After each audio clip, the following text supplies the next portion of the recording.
Hey guys, so Dragon Ball fans finally got some real news at the Genki Dama Festival, and yeah, it's a pretty big one. So after Daima took Goku and everyone off into this demon realm, the big question was always what comes next. And the last place we left the Z Fighters was Dragon Ball Super Superhero, and that movie gave us Piccolo and Gohan unlocking brand new transformations, the Red Ribbon Army back in action, and the return of Cell in the form of Cell Max. And the manga pushed things along a little further, showing Goku, Vegeta, and Broly testing out Gohan Beast, and that extra chapter explaining how Goten and Trunks became superheroes. And since then, though, fans have basically been left in limbo, waiting to see where Super was heading. And during the first major panel at the event, that wait finally ended. It was officially confirmed that Dragon Ball Super is returning to anime, adapting the long-awaited Moro arc, officially titled Dragon Ball Super Galactic Patrol arc. And this arc takes place right after the Tournament of Power and before the events of Dragon Ball Super Broly and Super Hero, so it sticks closely to the manga and it'll kick off right where the anime originally left us hanging. And the Moro arc is one of the longest and most ambitious stories in the Super manga, and personally, I did find Super as a whole a little underwhelming up until the Moro arc, so I'm quite excited about this one.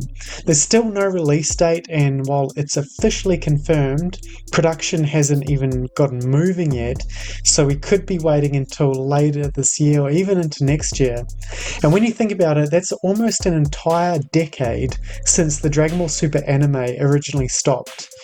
And the announcements didn't stop with the anime. After confirming Super's return, the event rolled into the future of Dragon Ball games. And this one actually caught me off guard because I wasn't expecting much here, but a brand new Dragon Ball game was officially revealed titled Age 1000, and it's set to launch next year in 2027.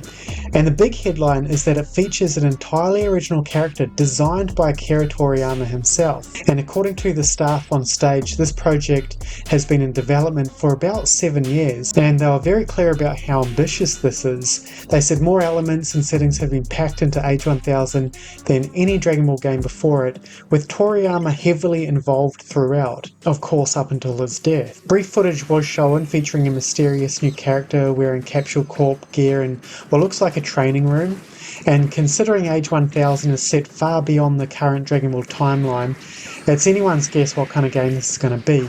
But I'm super excited to learn more, and more details are expected at the Dragon Ball Games Battle Hour 2026, which is in April, so this is just the beginning of the announcements for that game. So yeah, those two announcements alone kicked off the event in a huge way, and I don't think anyone walked away disappointed from that. So really big news for Dragon Ball fans, and it looks like it's going to be a really great couple of years for the fans going forward. So yeah, thanks for watching guys, and I'll see you next time.